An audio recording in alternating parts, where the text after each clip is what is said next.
First, we're going to start with Excel skill number 1, which is cell formatting. If we go over to table 1.1 and we highlight all of these concentration values, we change the number cell formatting from general to number. And you can see that it adds a trailing 0 behind the number. If you want fewer trailing zeros, you can use this little arrow with the zeros button. So you can see that Excel defaults to 2 digits after the decimal place. If you want fewer, you would have to modify that.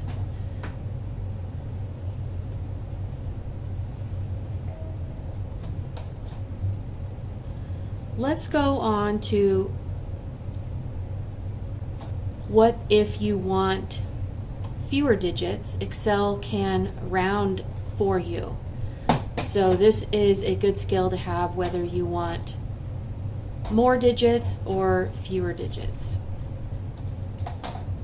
So now all these numbers in my spreadsheet are matching the data given in the lab manual. So if we wanted to make a formula, for example, if we wanted to change something from grams into pounds or pounds into grams, what we would do is just click on the cell, the value that we want to refer to, and use the star as your multiplication. Next skill I want to show is automatic fill down. So you can see how if I hover over the lower right hand corner, the X changes to a dark black cross instead of a white cross. And you can see that the formula will refer to the adjacent cell, whether that's in row 3, row 4, row 5, row 6. Let's go for significant figures now. I think I pretty much did all of these, but now we have these calculated values. So let's say you need to round to only 2 significant figures. What you would have to do there is change the cell formatting to scientific, and that would be how you could show just 2 significant figures.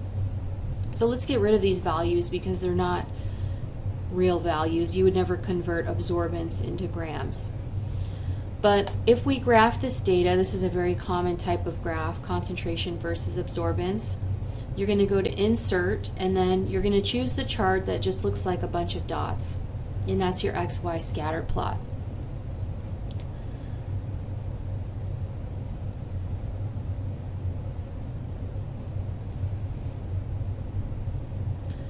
Okay, let's move on to Excel skill number 6. That would be adding and removing chart elements.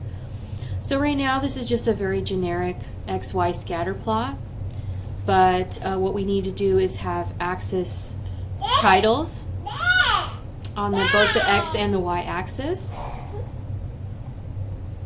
So it's possible to just double click on the word axis title and change that, and double click on the word chart title and just enter in a new chart title.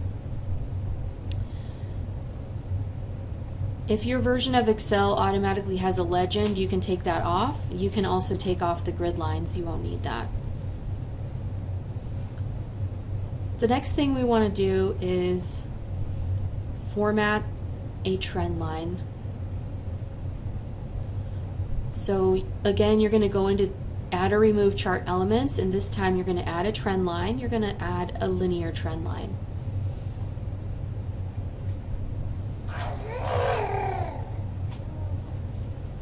When you double click on the trend line itself, you're going to get this dialog box or sidebar here, and you want to display the equation and the R² value on the graph.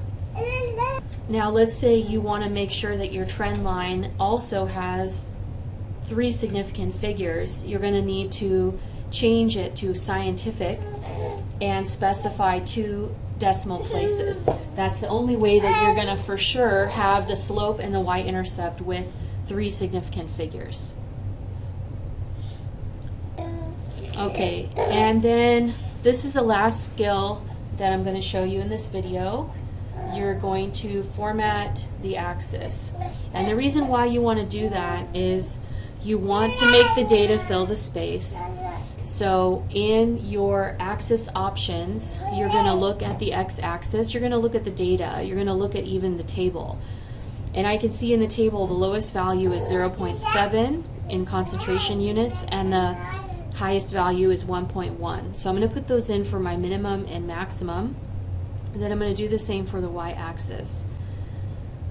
I'm going to go to axis options, and I'm going to change the minimum and the maximum to fit the data. So the minimum here on the y-axis is the max is 1.3, and the minimum is 0.7, let's say.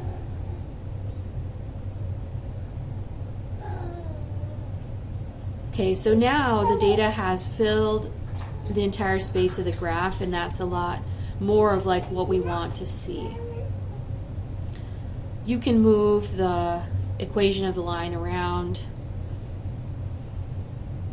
And if this is for a presentation or something that's going to be viewed from a distance, you might want to consider actually making the text larger. So if you click on the little enlarge text button, once you've selected the entire graph, it will just make all the text on the whole graph larger, including the axes, the title, the trend line, and the axis labels.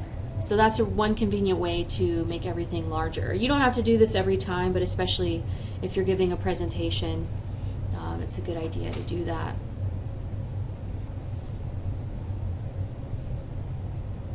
Okay, you can also consider making the points larger. Let's say if this is for a poster or a presentation that's going to be viewed from a large distance away. You need to make sure that you highlight all the points, otherwise you're only going to format one point. If you grab all the points and you double click, then you can click the paint bucket, click on marker, and then click on marker options built in, and you can increase the size to 10. So now you can see that the graph is very readable. It's easy to see where the points are, even from very far away. Okay, and it may be necessary for some of your experiments to do what we call extrapolation. Extrapolation is making an estimate of where the trend line would go if it were allowed to continue either forwards or backwards. So if you have here, what I'm doing now is I'm just changing the scale, the X and Y scale, to give us more room.